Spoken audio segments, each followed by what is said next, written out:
to us by now.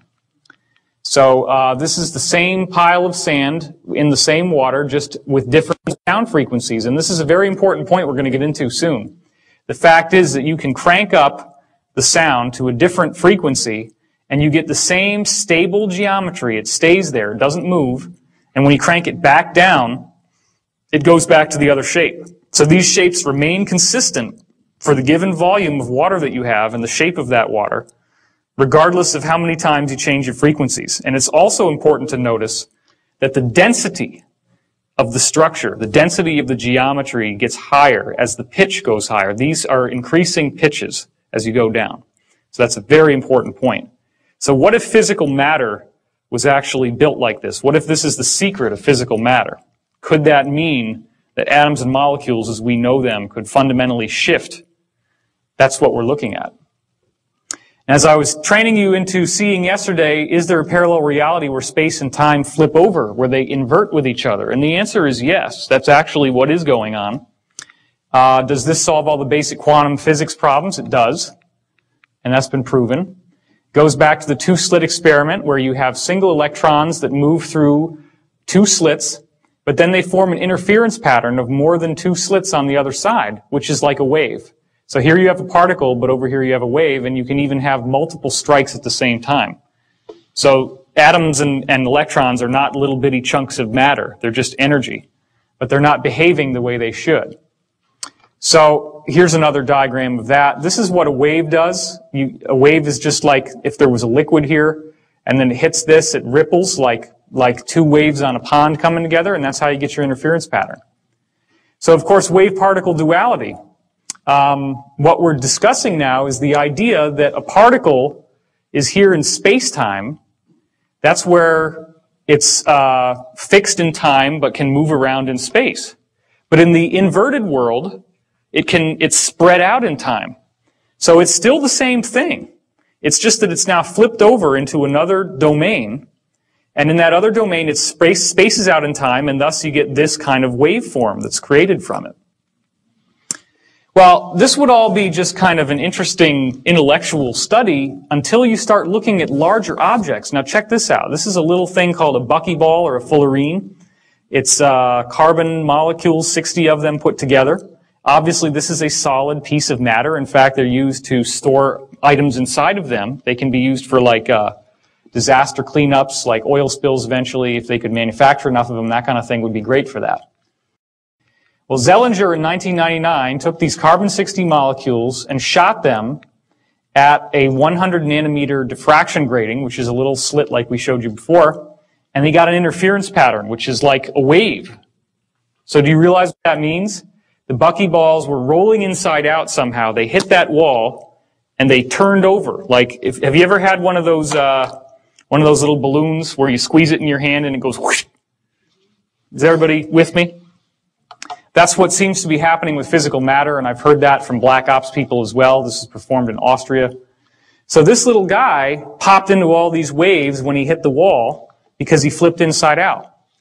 Now, what's really interesting about the geometry that we're already showing you, like the geometry at the formation of the universe, is that they also can do this. But they do this in a very interesting way. When these geometries flip inside out, this is the opposite that they form. So when you have the dodecahedron, it forms the icosahedron. The tetrahedron flips into another tetrahedron upside down, and then the octahedron flips over into a cube, and it goes back and forth between those two. Now here's what's another very fascinating point. We've just seen how the fullerene can burst into a wave. Well, guess what? DNA is almost the same width. Now just chew on that for a second if you haven't already seen this talk. I mean, DNA is supposed to be a molecule. In fact, the amount of DNA in one cell of your body, if you spaced it out, is 5 feet long. It's 5 feet tall. So there's a lot of DNA in there, but if DNA can turn into a wave, then that opens the door to all these quantum non-locality principles. All of a sudden that stuff becomes real. It becomes true. Well, we already have plenty of experimental evidence, and I'm just going to show you one of them right for now. This is Kuznachiev, a Russian scientist who passed a diseased cell culture through a shield here, which when it was glass, there was no effect. Of course, the other culture was just healthy tissue. But then when he passed through quartz, The quartz allowed the disease to be transmitted to the healthy cells here. So you have disease to healthy. Well, a virus, again, is a little tiny thing. Most viruses are shaped like geometry. I don't know if you remember that. A virus can turn into a wave. Okay? So there are some people who believe, for example, that AIDS is synthetic and that you can actually activate the dormant virus with a wave. It is important to remember that your consciousness has more power than any wave that could ever be beamed at you. So if you ever start worrying about electromagnetic mind control or all these silly things that people get focused on, that's something that you don't need to worry about. Also, has anybody here done healing? Has anybody here? Okay, wow, that's more than half.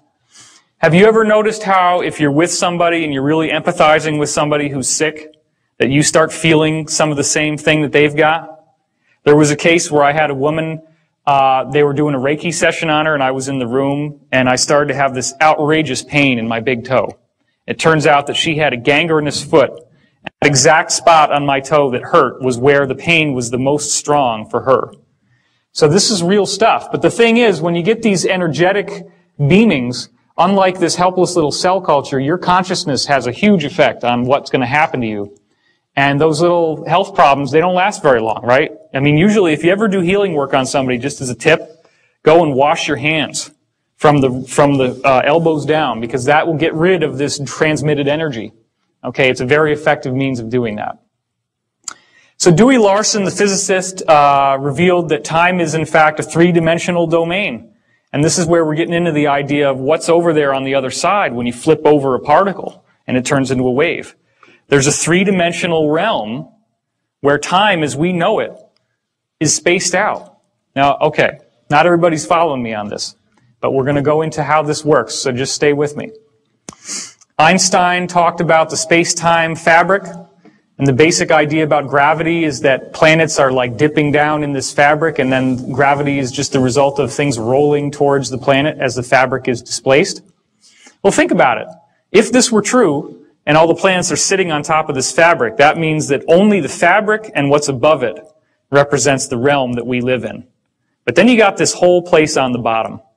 And where is that? And how do we get there? Well, the answer is you got to punch a hole through. So that's your wormhole, right? You know, the word wormhole comes from the idea of a worm burrowing through an apple. Everybody remember that? And it's like the outside of the apple is space-time. The inside of the apple, where the wormhole goes, is time-space. That's a three-dimensional realm of time. Time is not linear.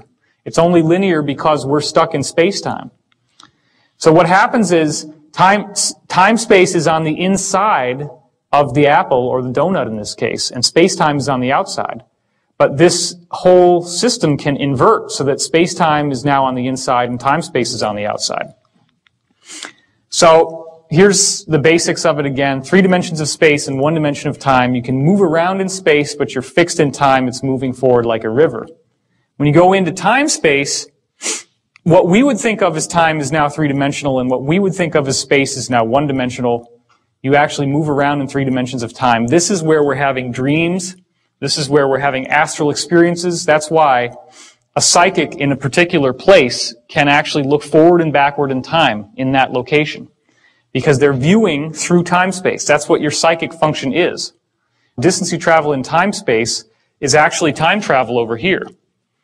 Now that sounds really far out, but the bottom line is all the things that I'm telling you have been verified by multiple black ops witnesses. They've been verified by experimental, secret projects, and a lot of actual evidence that's in the public domain that we just don't normally understand what it is or why it's there. The entry and exit points are very important. If you look up in these medieval texts about fairy circles and fairy rings, these are the little circles you go into where you find the fairies or the gnomes or the dwarves or the elves or whatever. Well, you don't just find them anywhere. You have to go into these circles, and you can only enter them at certain times because it has to have to do with a planetary alignment. You see, the Earth has naturally occurring natural stargates on them. And I know that some of you might not believe this, but there is so much evidence, and we're going to go through some of that. There are natural stargates, and you actually can time travel. So there's a very important reason why the ancients were building things like Stonehenge and the pyramids. This is not just to entertain themselves and to build a tomb for the dead pharaoh. Okay, it's much more than that. So I read this book when I was 7 years old, and in the